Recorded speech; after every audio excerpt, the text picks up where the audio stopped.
Halo teman-teman, kali ini kita akan belajar mengenal salah satu pahlawan yang telah mengharumkan nama Indonesia di dunia internasional.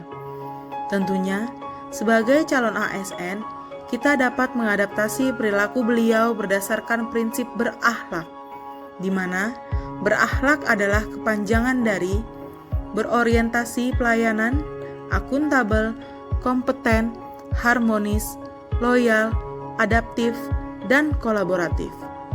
Dan tokoh yang akan kita angkat kali ini adalah Profesor Dr. Engineering Baharudin Yusuf Habibie, Fellowship of the Royal Academy of Engineering, adalah Presiden Republik Indonesia yang ketiga. Sebelumnya, Bapak Habibie menjabat sebagai Wakil Presiden Republik Indonesia yang ketujuh, menggantikan Bapak Tri Sutrisno. B.J. Habibie menjadi presiden menggantikan Bapak Soeharto yang mengundurkan diri pada tanggal 21 Mei 1998. Sebelum memasuki dunia politik, Habibie dikenal luas sebagai seorang profesor dan ilmuwan di bidang teknologi aviasi dan satu-satunya presiden Indonesia yang berlatar belakang Demokrat.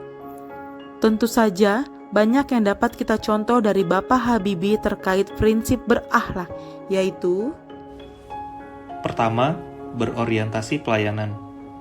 Bapak B.J. Habibie adalah seseorang yang menginspirasi, ilmuwan yang mengatakan bahwa tanpa cinta, kecerdasan itu berbahaya. Pak Habibie mempunyai pola pikir yang baik, terutama untuk kemajuan ilmu pengetahuan dan teknologi Indonesia. Beliau sangat peduli dengan perkembangan sumber daya manusia sebagai aset bangsa yang tak ternilai. Kedua, akuntabel.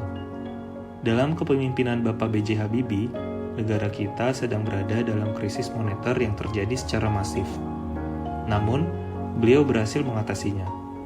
Salah satu kunci keberhasilannya adalah kecermatan dalam mengambil keputusan. Dari situ, kita dapat melihat indikator kepemimpinan, tanggung jawab, transparansi, serta integritas yang merupakan indikator dari nilai akuntabilitas. Ketiga, kompeten. Bapak B.J. Habibie mendapat predikat sebagai Bapak Teknologi berkat kompetensinya dalam teknologi pesawat terbang. Beliau juga salah satu dari angkatan pertama generasi Dirgantara yang dikirimkan Presiden pertama Republik Indonesia, Bapak Soekarno, ke berbagai negara untuk belajar membuat pesawat terbang. Bapak B.J. Habibie mulai menggeluti serba-serbi mesin pesawat di Fakultas Teknik ITB. Keempat, nilai harmonis. Dalam kepemimpinannya, selalu mengikut sertakan bawahan atau pengikutnya untuk bersama-sama mengambil keputusan. Dengan hal ini, keharmonisan antara pimpinan dengan bawahan diperlakukan sama, sehingga dapat membangun ranah kerja yang kondusif.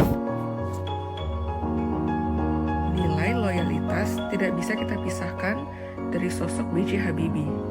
Di antaranya, beliau bersedia kembali ke Indonesia saat beliau menerima perintah dari Presiden Soeharto untuk membangun NKRI. Selain itu, beliau merupakan pemimpin bangsa yang mengawali masa awal reformasi. Beliau membangun kembali Indonesia di tengah kondisi terburuk pasca Orde Baru. Seorang B.J. Habibie selalu menyumbangkan ilmu pengetahuannya tanpa batas waktu dengan tujuan adaptasi terhadap perkembangan teknologi serta berkontribusi untuk negeri. 7. Kolaboratif. Peran B.J. Habibie di sini dapat kita lihat dari salah satu cara beliau mengatasi krisis moneter dengan berkolaborasi atau bekerja sama dalam pembentukan BPPN dan unit pengelolaan aset negara. Selain itu, B.J. Habibie berkolaborasi juga mengikuti sejumlah langkah reformasi ekonomi yang disyaratkan IMF melalui structural adjustment. demikian pendapat kami tentang Bapak B.J. Habibie sebagai pahlawan Indonesia yang menjadi contoh dan panutan bagi kehidupan sehari-hari. Terima kasih.